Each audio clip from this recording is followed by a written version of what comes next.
আমারে হচ্ছে এই দেখো, once an art competition was held, এর মানে কি? এক সময় একটি ছবি আঁকা প্রতিযোগিতা হয়েছিল। 3 artists participated, 3 জন চিত্রকর অংশগ্রহণ করেছিল। ফার্স্ট পেইন্টেড ফ্লাওয়ার্স, প্রথম জন কি করেছিল? ছবি এঁকেছিল। bees sat on them, ছবি দেখে মৌমাছিরা আকৃষ্ট হয়েছে এবং তার উপর গিয়ে বসেছে। Second painted fruits, second artist কি করেছে? ফ্রুটস পেইন্ট করেছে, ফ্রুট মানে ফল। বার্ডস ট্রাইড টু পেক, বার্ডস মানে মৌমাছি, পাখিটা কি করেছে? ঠোকরাতে চেয়েছে, পেক মানে ঠোকরানো। থার্ড পেইন্টেড এ কার্টেন, তৃতীয় আর্টিস্ট কি করেছে? একটা পর্দা এঁকেছে। জাজ ট্রাইড টু পুল, জাজ কি করলো? পর্দাটা সরাতে গেল। ওয়াজ ডিসিভড, ধোকা খেলো নিজে নিজেই। জাজ awarded prize to third prize, এতে মুগ্ধ হয়ে তিনি কি করলেন? তৃতীয় আর্টিস্টকে প্রাইজটা দিয়ে দিল, উইনার ঘোষণা করলো। তো চলো, এটা একটা মোরাল স্টোরি। স্টোরি কয় রকমের হয়? স্টোরি 2 রকমের হয়, একটা হচ্ছে মোরাল স্টোরি আর একটা হচ্ছে রিয়েল স্টোরি। ঠিক আছে, একটা মোরাল স্টোরি আর একটা রিয়েল স্টোরি। যেটা রিয়েল স্টোরি হয় তার কোনো মোরাল থাকে না, মানে নীতিকথা থাকে না, সেটা বাস্তবের উপর তৈরি হওয়া কোনো ঘটনা।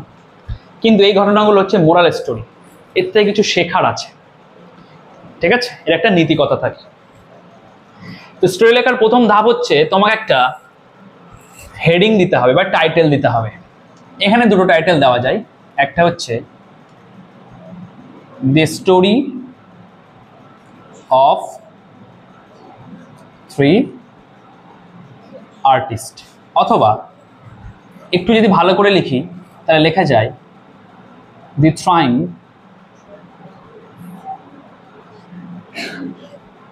ট্রায়াম্ফ অফ, কি হবে? Illusion, the Triumf of illusion. ঠিক আছে, দি ট্রায়াম্ফ অফ ইলিউশন, যে কোনো একটা লেখা যায়। এবার কে লিখবে, কোনটা লিখবে, তার নিজস্ব ব্যাপার। ঠিক আছে, আশা করি বুঝতে পারছো কোনটা লিখলে ভালো হবে, আমার আর বলতে হবে না। চলো লেখা শুরু করি। যেমন আছে তেমন শুরু করি।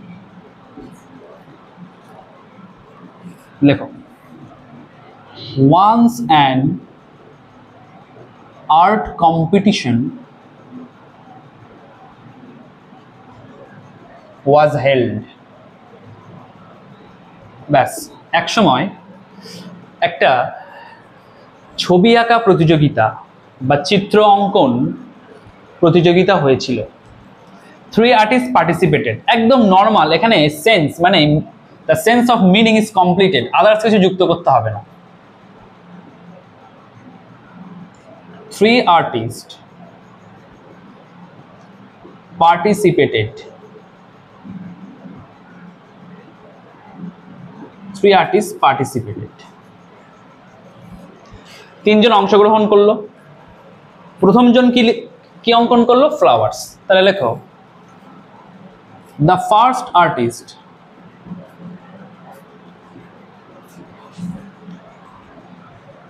painted a bouquet, B-O-U-Q-U-E-T, bouquet of flowers, এর কথার মানে হচ্ছে ফুলের তোড়া, ফুলের তোড়া। এই যে বুকেট অফ ফ্লাওয়ার, আমি যে দাগ দিচ্ছি তলায়, এটা খেয়াল করবা। বুকেট অফ ফ্লাওয়ারটা কি জিনিস? এটা কালেকটিভ নাউন। ঠিক একই রকম ভাবে I school of fish, a pod of dolphin, দেখতে পাচ্ছ? এ প্যাক অফ জ্যাকেল, তোমরা ভোলা গ্রান্ডপা বলে একটা চ্যাপ্টার ছিল, সেখানে পুরো ছিল pack of Jekyll, pirate, gang of pirates, এগুলো সব the examples of collective noun. বোঝা গেল? তাহলে বুকেট অফ ফ্লাওয়ার মানে সমষ্টিবাচক সংখ্যা বোঝায় না? তাহলে একটা ফুলের তোড়া আঁকলো সে। কেমন ভাবে আঁকলো? সো ভিভিডলি, খুবই নিখুঁত ভাবে, প্রাণবন্ত ভাবে, যেন ফুলটা সত্যি সত্যি। So vividly that bees came, মৌমাছিরা এসেছিল, buzzing around, গুনগুন করতে করতে মৌমাছিরা এসেছিল। ঠিক আছে, গুনগুন করতে করতে মৌমাছিরা এসেছিল। and এবং sat on the petals, petals কথার অর্থ পাপড়ি, ফুলের পাপড়ি। তাহলে the bees came buzzing around and sat on the petals, তার মানে গুনগুন করতে করতে মৌমাছিরা এসেছিল এবং তারা ওই ফুলের পাপড়ির ওপরে বসেছিল। ফুলটা সত্যি ভাবে তার পাপড়ির ওপরে বসেছিল তারা। তারপর কি করলো? সেকেন্ড পেইন্টেড ফ্রুটস, দেখো দ্য সেকেন্ড আর্টিস্ট,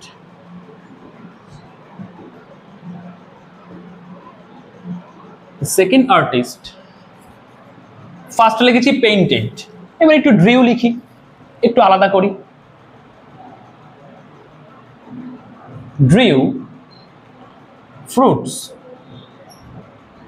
ফ্রুটস গুলো কেমন না? ফ্রেশ, টাটকার মতো, অ্যান্ড জুইসি, মানে দেখে মনে হচ্ছে রসালো ফল, এক্ষুনি দেখলেই যেন ঘিলে খেয়ে নিই এমন মনে হচ্ছে।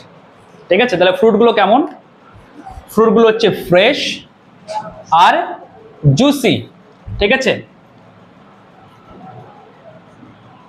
দেখো সুন, শীঘ্রই, the birds war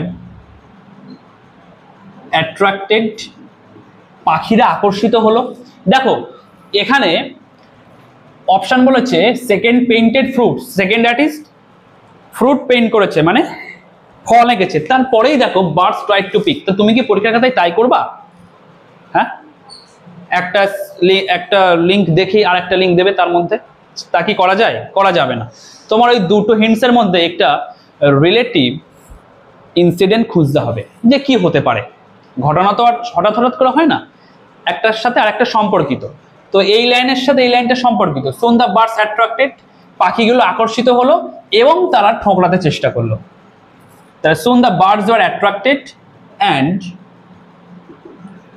tried to peck, PECK, পেক কথার মানে, এই যে পেক কথার মানে কি? ঠোকরানো, মনে থাকবে, চঞ্চ দিয়ে ঠোকরানোকে পেক বলে। ট্রাই টু পেক অ্যাট দেম, দেম মানে এখানে কোনগুলো বাবা? দেম মানে হচ্ছে ফলগুলো, দেম মানে ফলগুলো। Very good. তারপর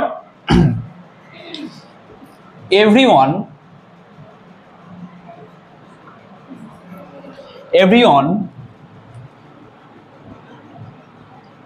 praised them for their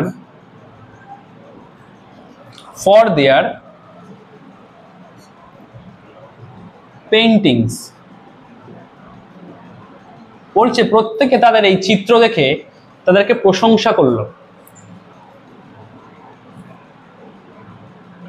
and also amazed, এবং অবাকও হয়েছিল, also amazed, অবাকও হয়েছিল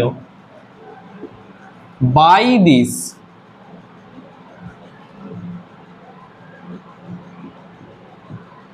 wonderful, বিস্ময়কর talent,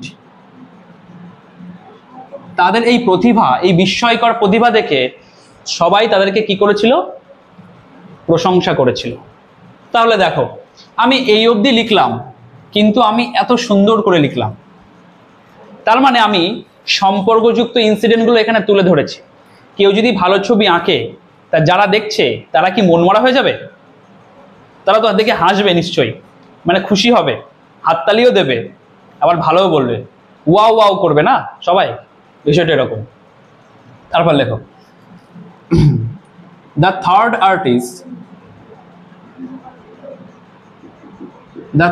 artist took a different path, third artist কি করলো, সে একটি অন্য পথ বেছে নিল। কি বেছে নিল দেখো, হি ইলুস্ট্রেটেড, তিনি এঁকেছিলেন আ কার্টেন, সে একটি পর্দার ছবি এঁকেছিল, পর্দার ছবি এঁকেছিল, তাই তো। দি জাজ এন্টার্ড, বিচারক প্রবেশ করলো। কে প্রবেশ করলো? বিচারক প্রবেশ করলো।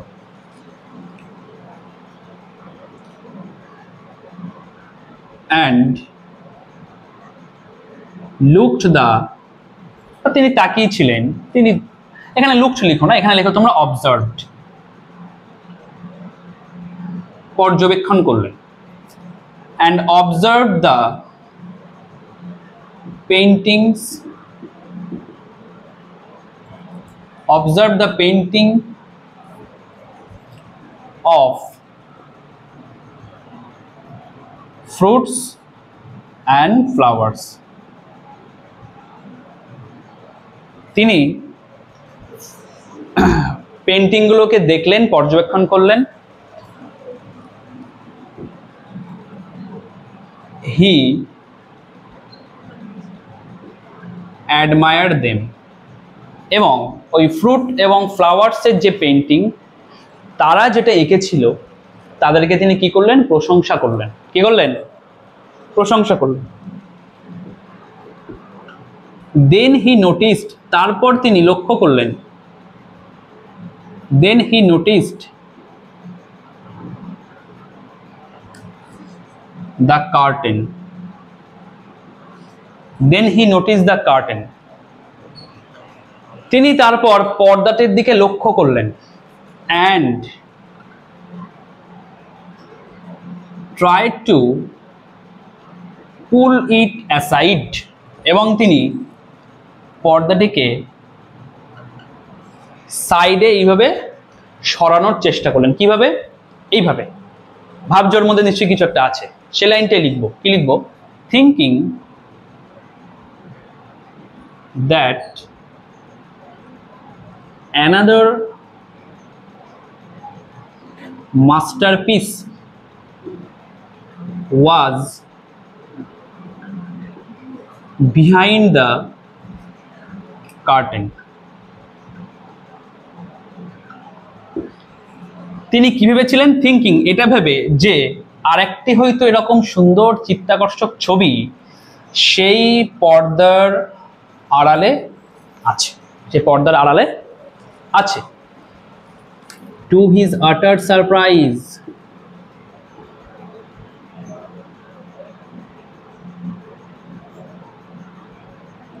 অবাক হয়ে,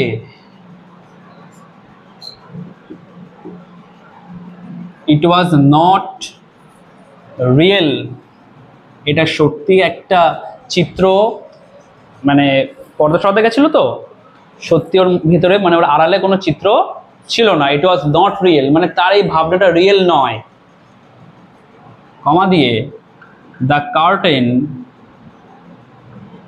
ওয়াজ দি রিয়েল পেইন্টিং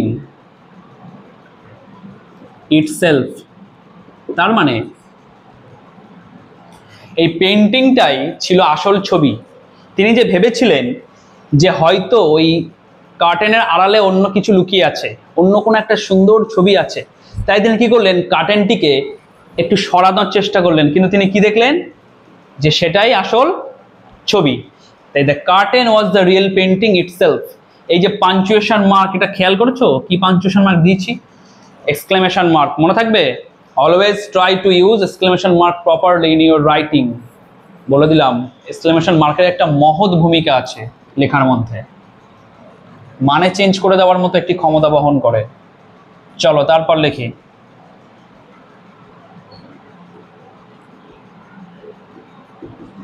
রিয়েলাইজিং, এটা বুঝতে পেরে। হি হ্যাড বিন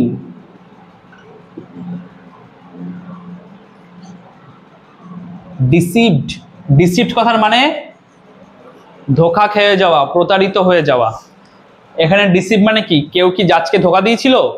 নয়, যে বিধি বিচারক ছিলেন তার যে চিন্তা ভাবনা আর সেই চিন্তা ভাবনার প্রতিফলন সেম হয়নি, তিনি একরকম চিন্তা করেছেন আর হলো একরকম, এটাকেই বলা হচ্ছে ডিসিভ বা প্রতারিত হয়ে যাওয়া।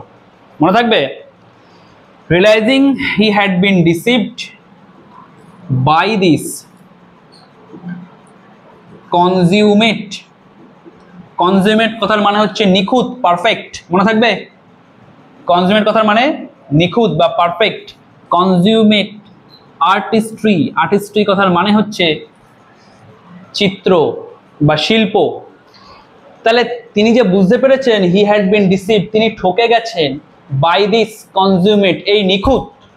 আর্টিস্ট্রি মানে হচ্ছে শিল্প, এই নিখুঁত শিল্পের দ্বারা তিনি ঠকে গেছেন। দি জাজ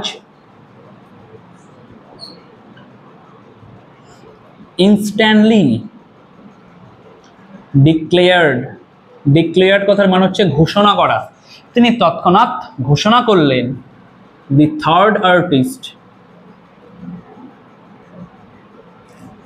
উইনার, তিনি তৎক্ষণাৎ তৃতীয় যে আর্টিস্টটি ছিল তাকে বিজয়ী হিসাবে ঘোষণা করলেন। এবার সর্বশেষে একটা সুন্দর লাইন দিয়ে তোমাকে শেষ করতে হবে, সেটা হচ্ছে এটা, the art that fooled the I, যে আর্ট, যে শিল্প যেটি কিনা চোখকে ধোকা দিয়েছে,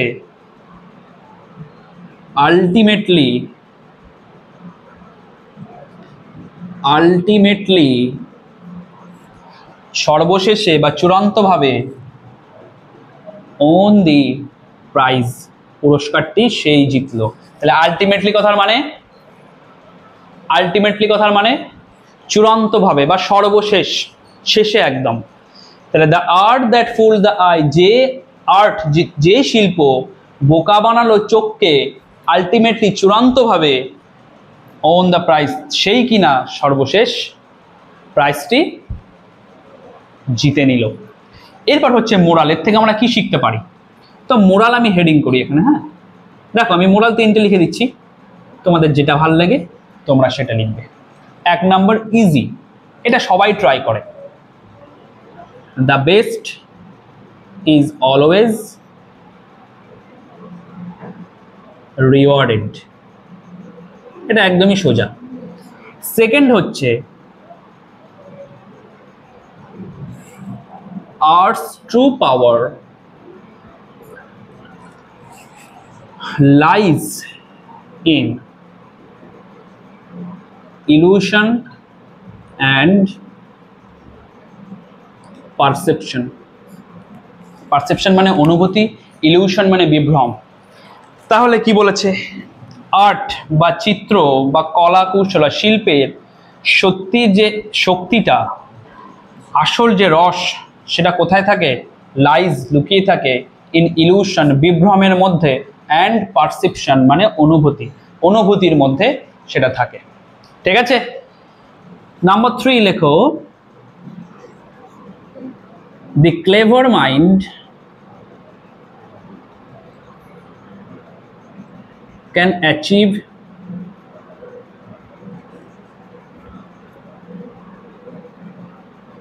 what the strength